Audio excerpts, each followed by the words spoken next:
There's one possession on which billionaires are spending a fortune and making a killing. Property.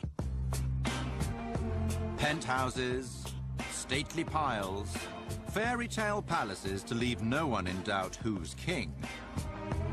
They're building fortresses. I like to refer to them as embassies. Fortunes are lavished on their transformation. We passed through a house in the country the other day, and it had 2 swimming pools off the bedrooms on the top floor. Why 2? 1 for each child. Ask a silly question. These people live very peripatetic lifestyles. They'll often have 5, 6, 7 houses. They don't actually live anywhere, which means that they don't make friends with other people because they're never in one place long enough.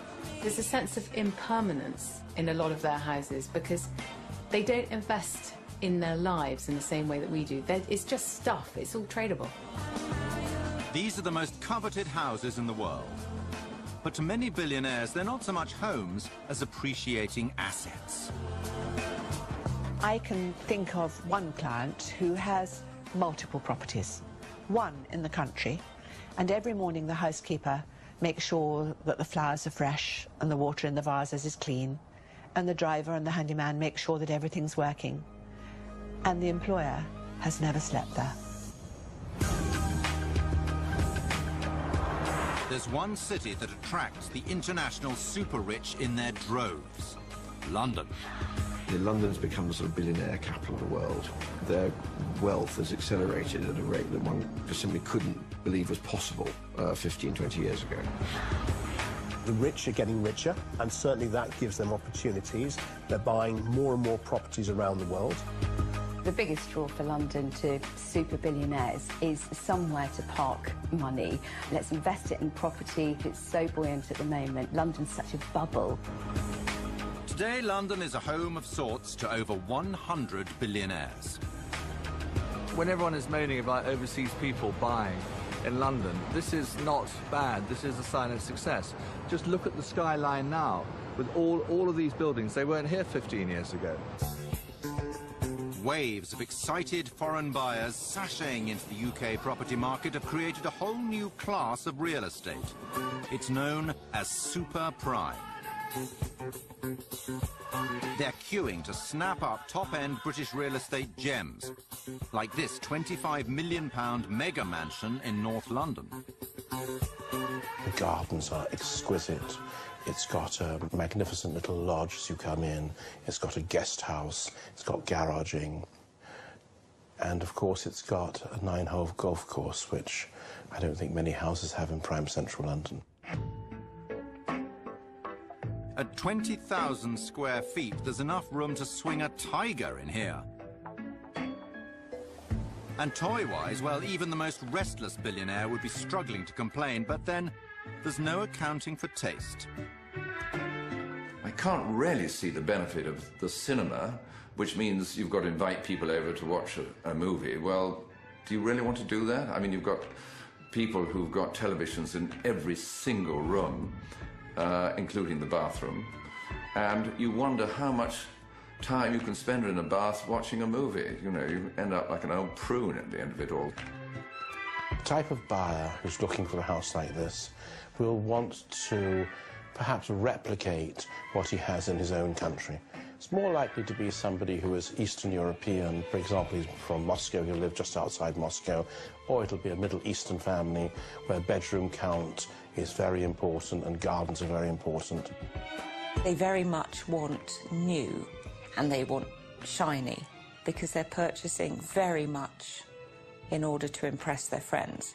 And to some buyers, nothing screams unimpressive like a lot of stairs to climb. Clients from the Middle East, stairs are a no-no. And I mean just steps up to the front door. They don't do them. Even a sort of first-floor apartment would need to have a lift. So that's their priority. And I know it sounds corny, but proximity to Harrods is absolutely what it's all about. London property is an asset class in itself. People are actually buying property just in the same way they buy wine. This money is making money faster than a worker bee can make money.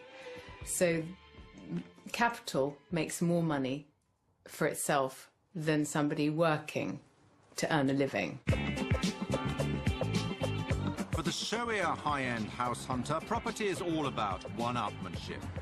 Who's the boss? Who has just bought Wittenhurst in Highgate, North London? Once refurbished, it's set to be worth around £200 million.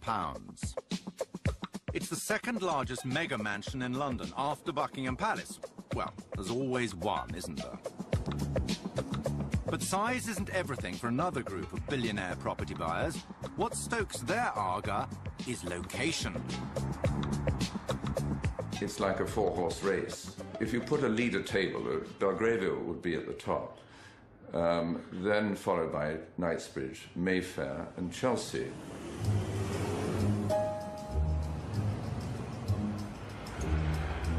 Andrew Langton has been selling London super prime for nearly half a century.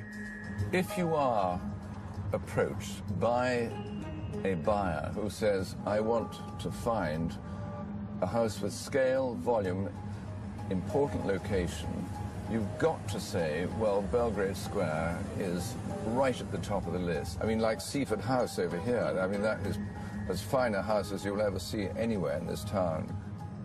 Over the last 10 years, you've seen a dramatic rise. I mean, I remember selling a house on the south side for no more than about 16, 17 million. And that house today has obviously appreciated by at least 50 to 60 million. This gradually will be known as Billionaires Square. Ordinary mortals buy to live in. Billionaires buy to leave alone. I don't think I have ever bought a property for an uber-wealthy person. 4 weeks of the year. One of my clients has this as an amazing estate with huge acreage, stables, full staff all the time. They were in the country 12 days last year. I have a concern that London is going to be an enlarging ghetto of vacant properties. Like these vacant North London houses on what's known as Billionaires Row.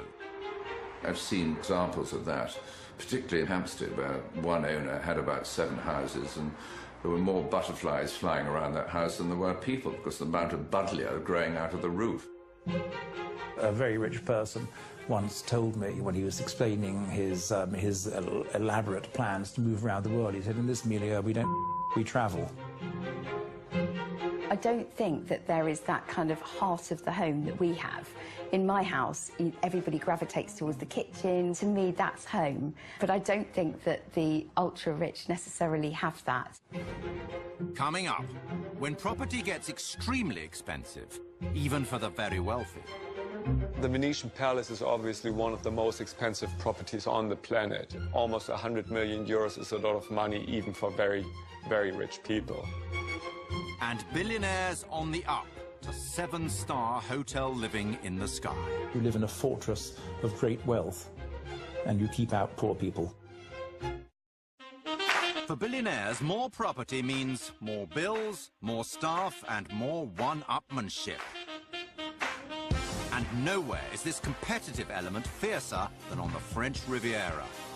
So when the super-rich go house hunting, they need the help of Sotheby's own Alexander Croft, Monaco realtor, multimillionaire in his own right, and a man who knows firsthand exactly what billionaires are looking for.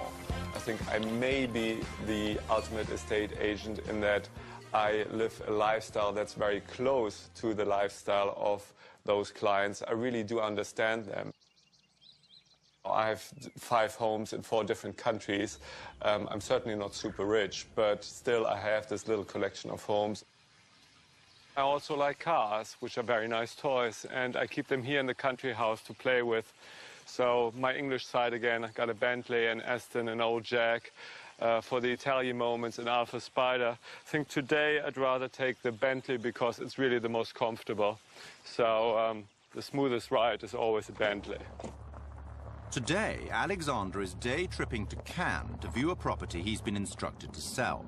The pool of potential buyers, though, is très, très petite. The Venetian Palace is one of the most expensive properties on the planet. It's priced at 95 million euros, and you know, almost 100 million euros is a lot of money, even for very, very rich people.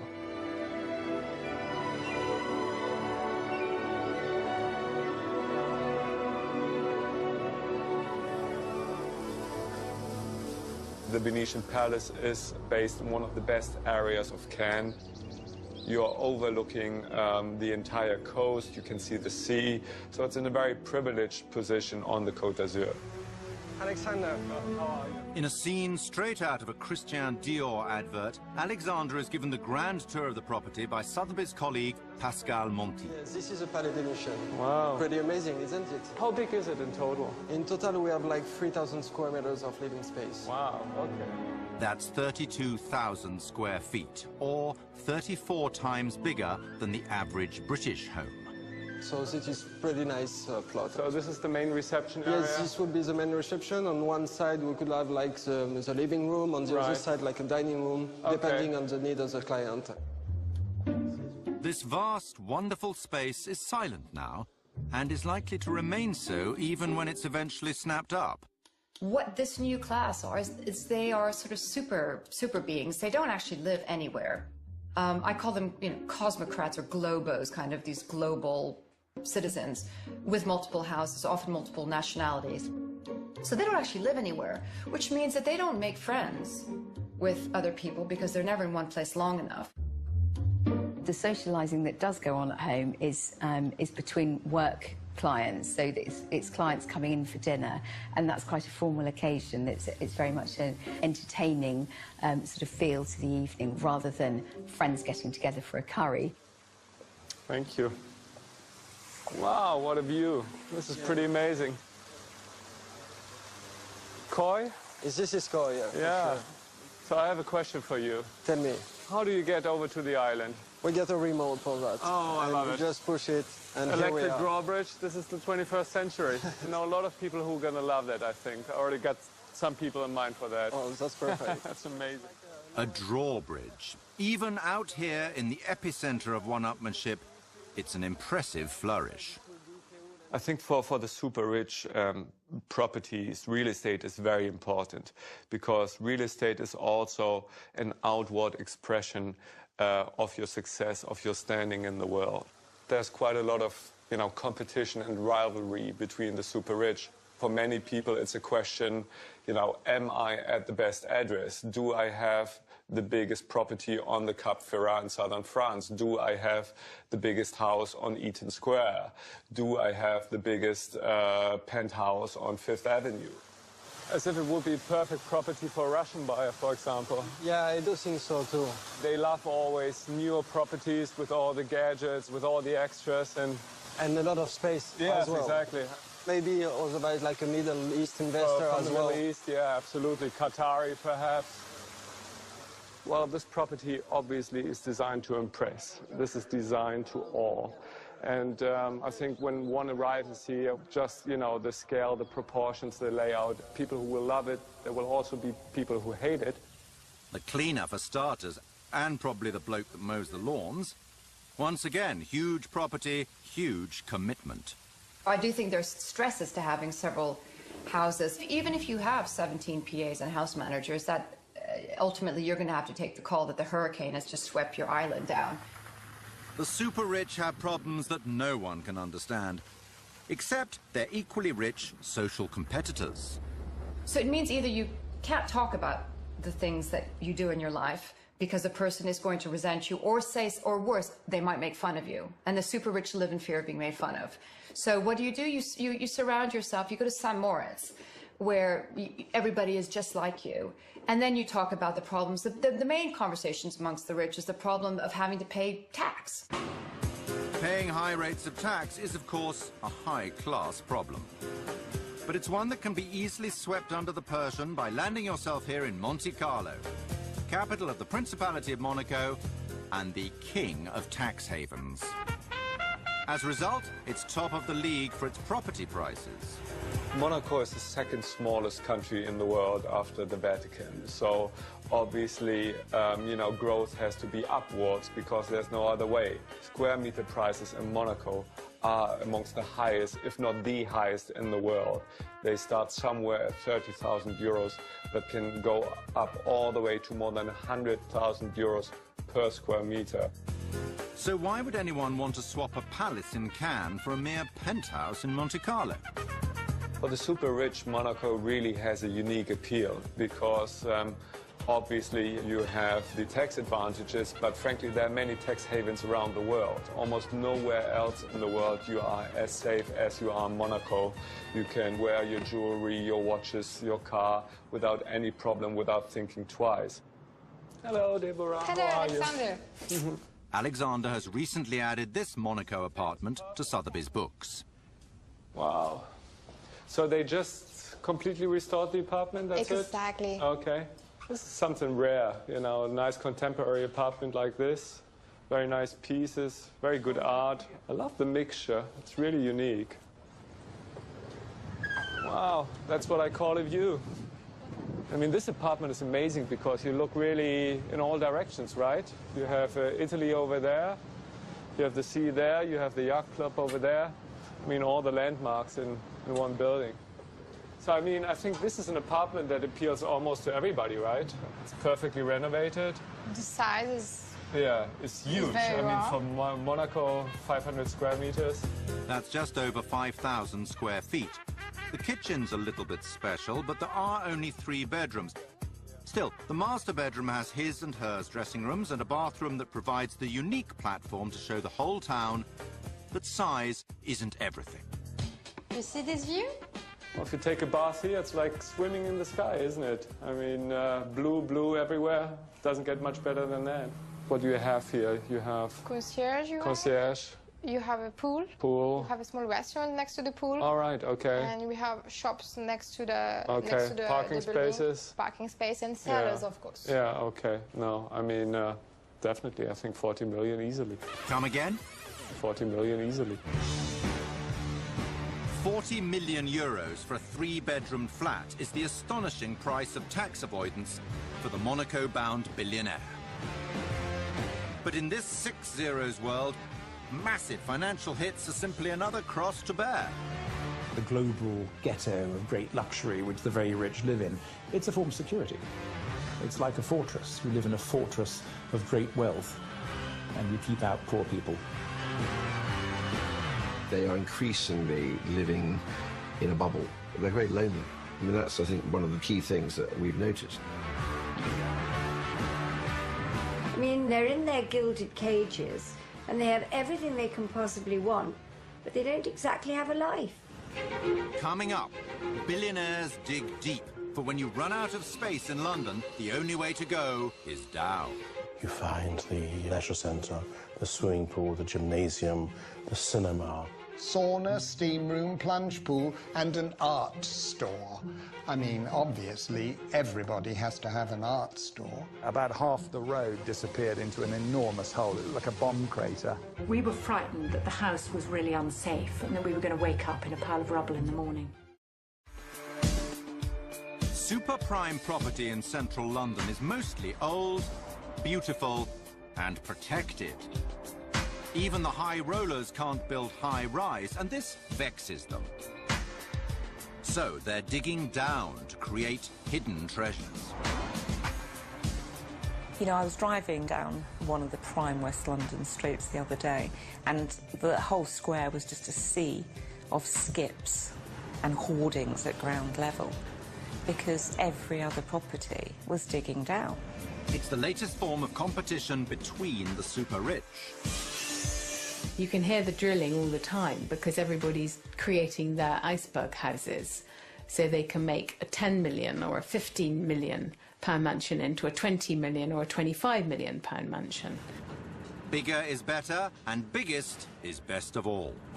Well, I think basements are a bit like comparing penis sizes, you know, in boarding school. That it's basically about the size of your house. They're building fortresses. I like to refer to them as embassies. There is definitely a trend whereby people aspire to basically create a personal embassy. The underground emporiums of the super-rich often have facilities that rival the top London health clubs. Standard must-haves for a basement would be the swimming pool, spa, sauna, a cinema, hairdressers, the must-haves. Some of the swimming pools we've done 8 metres, 24 feet length by, 12, 15 feet wide. So they're not small swimming pools. One that always springs to mind is the one that has a 10-metre high diving board into a swimming pool in the basement, and that's in a very central location in London. That's a dive through 2 floors of the average London home. And if you're swimming in cash, you can raise or lower the depth at will. We had one client whose children were majorly into water polo, so you need the pool at a different height, so the floor goes up and down. That way the children can play around almost as a paddle pool, or the floor can go all the way down and they can use it as a full swimming pool. I've seen lots of cinemas in basements. It's a common thing. Media rooms, they're not called cinemas, media rooms. An ice room, sauna, massage rooms, changing rooms. Bowling alley, squash court. The basement was 5,000 square foot, and it was exclusively to be able to display their artwork. We put disco dancing room. We put a few of those in, actually. Staff quarters, don't ever underestimate staff quarters. That's seriously important. Well, garages are very important because you can't park in England, in London, so people like to have 8-car garages if they can get it, with lifts going down into them. One of our clients jokingly said it would be quite handy if he could have his own entrance onto the platform of the district line. They've got everything. You tend to think, well, it's sort of now totally out of control and ridiculous. Soaring property prices mean that mega basements are worth a fortune to the super-rich. But the price, sometimes paid by their neighbours, the merely wealthy, is immeasurable. Claire Latimer has lived for 22 years in London's celebrity-rich Primrose Hill. She became a victim of iceberg housing when her next-door neighbour began digging down in May 2012. People want extra bedrooms, family expanding, and they don't want to move. I'm all for that. But gyms and swimming pools and Odeons, why not go to the local Odeon? Why not go to a swimming pool? Why do you have to have it in your house, of which most of these owners seem to be very fat, and I don't think they use any of these things anyway. 3 months after the work began, the house next door fell down. Suddenly on August the 15th in 2012, in the night, a pier crashed down and went into a void with water. We still don't know what's happened. It was incredibly scary because the whole of my house just shifted and you really thought the house was going to come down. And it cracked every room in the house. There isn't a house there apart from the roof. That's the only thing that's left. I've had 2 years now with just one brick out into the elements of the air on the whole of one side of my house, which is my main room and my bedroom. So it's been freezing cold, the damp comes in, my clothes have got mould, my shoes have got mould, the heating bill's been drastically more. The other thing which is really sad is once this is done in possibly a year's time, which will be 4 years, then we'll have to move out to have our house repaired. So it's going to be a 5 or 6 year hassle, I think. I can't move, I can't rent the place, you just have to wait. Oh, God. They are your worst nightmare. One single household can inconvenience an entire neighbourhood for up to 2 or 3 years. If he had come to me at the beginning and said, I have wrecked your life, I'm really, really sorry, we'll put this right, blah, blah, blah, I would have had a very different attitude, I must say. In neighbouring leafy Hampstead, where house prices average around £2 million, a support group has been formed to lobby against iceberg homes. I bought my flat 25 years ago for a pittance. I am property rich and cash poor. In Peter Symonds Street, there are 5 mega basements in a row. They're like boys' toys. And Yes. everybody... You've got a swimming pool. Oh, I want a swimming pool. No, only I want a bigger swimming Only pool. I want a bigger swimming pool. I'm looking at a mock-up here, fascinating mock-up of an iceberg house. And it goes down 50 feet, 4 levels. That's amazing. We have a ballroom, a 45-foot swimming pool, a hot tub, Massage room, sauna, steam room, plunge pool, and an art store. I mean, obviously, everybody has to have an art store. Even if there are 4,000 letters of objection from every single house around him, and 3 roads will be closed for 2 years, and so on and so on, there is nothing in current planning law that enables the planning committee to say, no, you can't dig your double basement. It's beyond. In 2013, the Borough of Kensington and Chelsea received 450 planning applications for basements, almost a 1,000% increase in just over a decade. This street in Prize, Belgravia, has been the home of the Hugh Williams family for 17 years. A house here will cost you around £5 million, but not perhaps this one. Every night I was waking up at 3 o'clock in the morning worried that the house was going to collapse. In October 2009, Michael and Ali Hugh Williams learned that there were plans to almost double the size of the house next door by building underground. One night, it really sank in. So the skip was on the road here, parked on the residence parking bay, which had for weeks and months been used by the builders. It drops right through the road. About half the road disappeared into an enormous hole. It looked like a bomb crater. And then vast quantities of water started to pour uncontrollably into number 5 and into the well down in front of our house and then ultimately into our kitchen. The skip was soon retrieved, but the water damage it caused to spread up through the house, dampening everyone's spirits en route. We were frightened that the house was really unsafe and that we were going to wake up in a pile of rubble in the morning.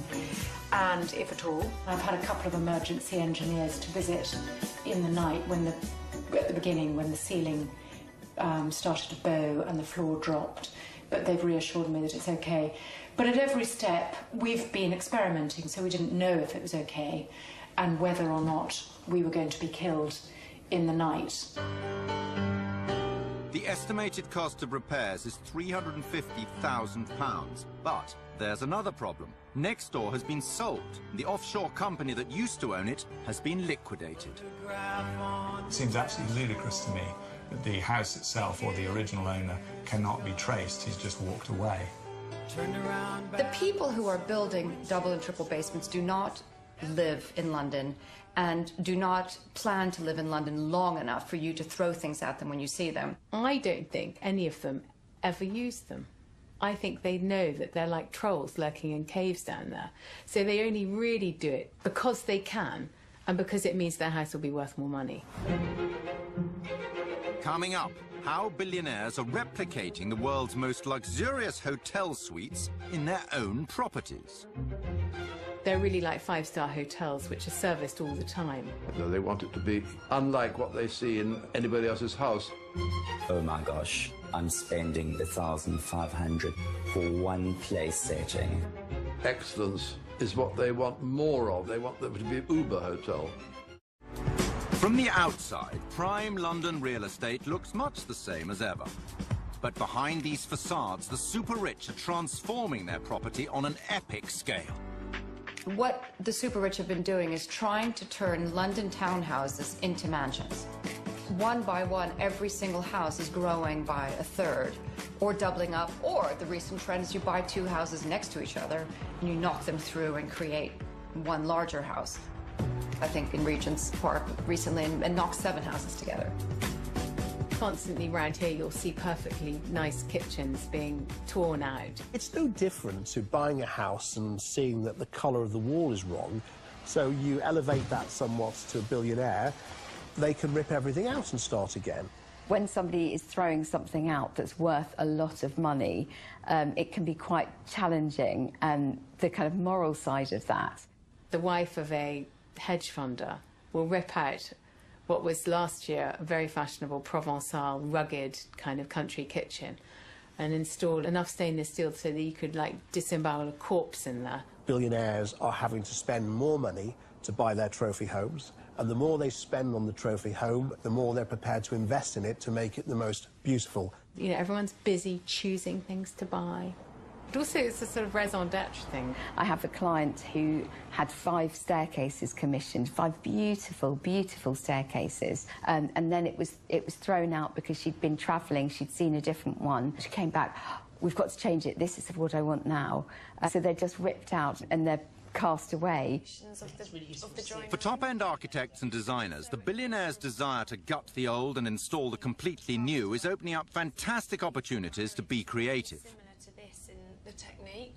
We were worried that if it was any longer, it's just going to look like a swimming pool-sized bed in the room. That's the size of the bed on his yacht, that's why he keeps asking. We can look at fantastic materials that we could never have worked with before.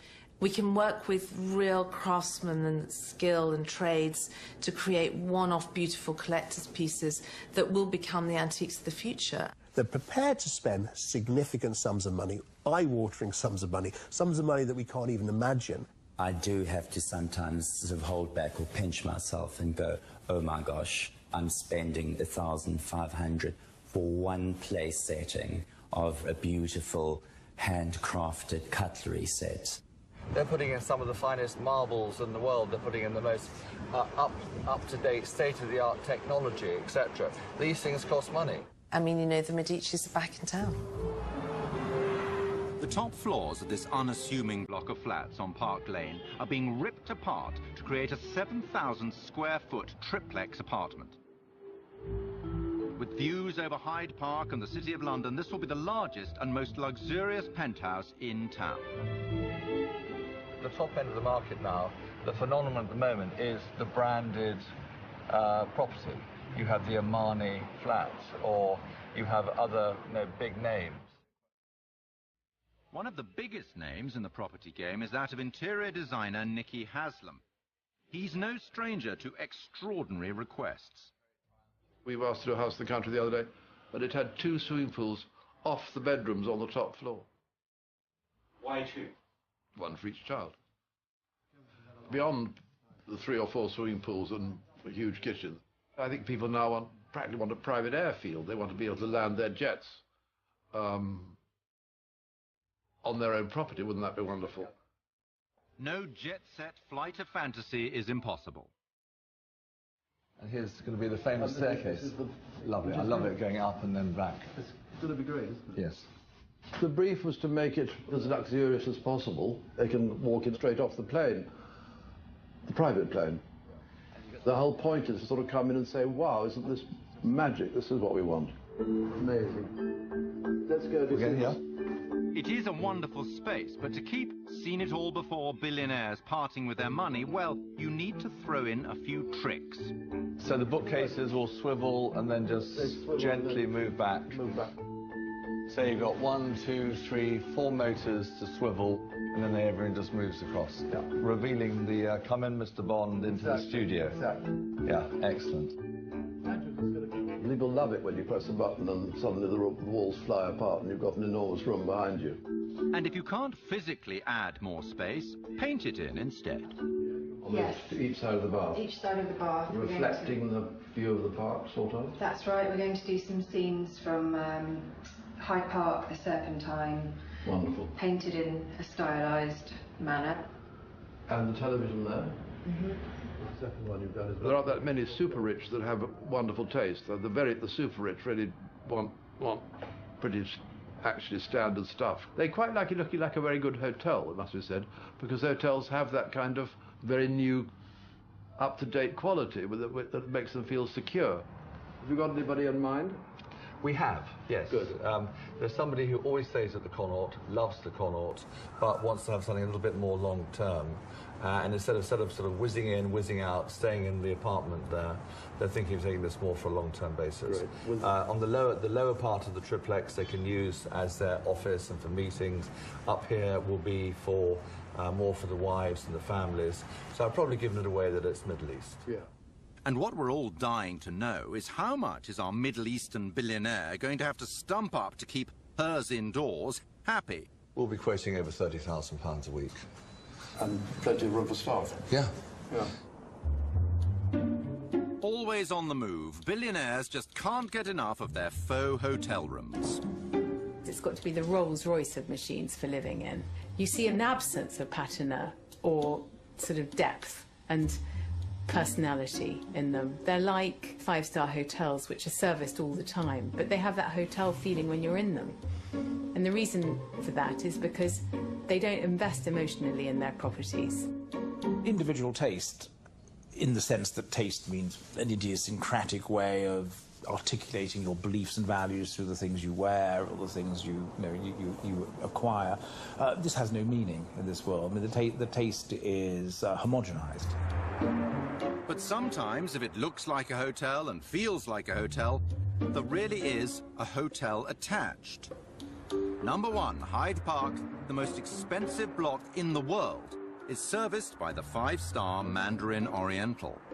What the super rich want is a concierge service. They want to be waited on, and that's what you're going to get. So if you want a lobster at 4 o'clock in the morning, then you just call room service, basically. It's that crossover between having the convenience of your own apartment, but also the convenience of being in a hotel. Some billionaires are happy to borrow room service. Others want to install it permanently. But to house your own live-in concierge team, you need a mega mansion. A 9-story block is a start. The same space next door houses 41 apartments. Here, the 18,000 square feet is being made over into a home for just one family by celebrated designer Karen Howes. So, Leroy, I just wanted to, while we're on site, chat to you and Helena about the ceilings here, because I know how much work's gone in restoring them. I just think we can make some of the detail pop a bit more. So you say 18,000 square feet, but what that doesn't deal is with the sheer volume of the space that we're looking at here. And a lot of our clients are looking for really fabulous ceiling heights. You know, that is another sign of luxury and, I suppose, wealth. So, family room, which has just got fantastic ceiling height. This is going to be our glass panelling here, isn't it? We're doing another project for him overseas, and we're also talking to him about a yacht. So this will form part of a portfolio of 6 or 7 properties for him. And then I know we wanted to have a look at something in his dressing room through here. It looks fantastic. And that'll be uplit all the way along the sides. Chandelier in the middle. So we were thinking of adding these freestanding display units, watch winders, glass tops. He'll definitely want that. A lot of our clients have a collection of watches. They don't just have one. They work on a system where they need to be rotated. So what we will do is incorporate a tumbler that actually gently moves the watch and make sure that when they want to put the watch on, it's ready to wear. So I think this is very much an upstairs-downstairs house, so we're going to have, obviously, staff in the basement, but also in accommodation on the top floors. We're talking about a household staff of about 10 when they're in residence. So this is family room, cinema room, and then kitchen and staff, isn't it, through here? It is a family home, so we are incorporating things for the children as well as the adults when we're doing the design here. We're talking to him about putting fish tank in the basement. His son has is looking at miniature sharks. We're just talking to experts about that. And then through to the cinema room here, which is where we're going to put the popcorn machine, isn't it? I suppose the biggest challenge for us is how we incorporate all of the technology without anybody seeing it. So televisions are hidden behind walls, behind paintings, sliding doors, moving mirrors, but still keeping that classical elegance. That's the real challenge. It's not just hiding the technology that's a challenge. It's making sure they can operate it. Some clients, when we first meet them, tell us about the disaster that they've had in their previous project, where after they'd installed all this amazing technology, the thing didn't work the way they expected it to, and they became very anti-technology, and they want to get back to simple buttons where you press a button and a light comes on. We've got clients who will have their own audio-visual team who will be installing all of their televisions and their sound systems in all of their homes. So they will travel around the world doing that to make sure that it's the same system. So when they land overnight in their private jet at one particular property and they go into the bedroom, they don't have to worry how they operate the various switches to switch on the different lights around the house. Just get a dimmer switch. It's crazy. This is going to be our gym, and then this is going to be our hammam sauna, or sauna and hammam. And you thought they'd forgotten, but no, of course, there's a pool down here too. We've got our glass wall back here. Yeah, and then all of this is dark, rich blue mosaic. We've got these little fibre optic lights, and we've seen a layout that the light specialist did where they've decided on each location of all the fibre optics. So it's going to kind of sparkle at night as well, and I think that'll be fantastic. Another incredible top-end property takes shape, and you have to wonder if our billionaires are getting any kind of enduring pleasure from all the effort. I suppose it takes the edge off it when they see someone else has got the bigger, newer thing. And so the super rich are always on high alert for getting rid of their old stuff and buying the new stuff. Quite often, I mean, I've seen situations where somebody has spent, say, £100,000 on marble for the master bathroom. They walk in and they don't like it, and so it has to be ripped out and start again and spend another £100,000 on a slightly different colour. If you design something properly and well, it will stand the test of time. It still will be there in 20 years' time. It will not be being ripped out. The super rich certainly know the price of everything, but all too often the value is fleeting. So when you go to stay with these people, you know, there's a sense of impermanence in a lot of their houses. I think a lot of the time there isn't really a home. I've never been asked to buy a home because there is no such animal. There's no one such thing in their lives. They merely have property.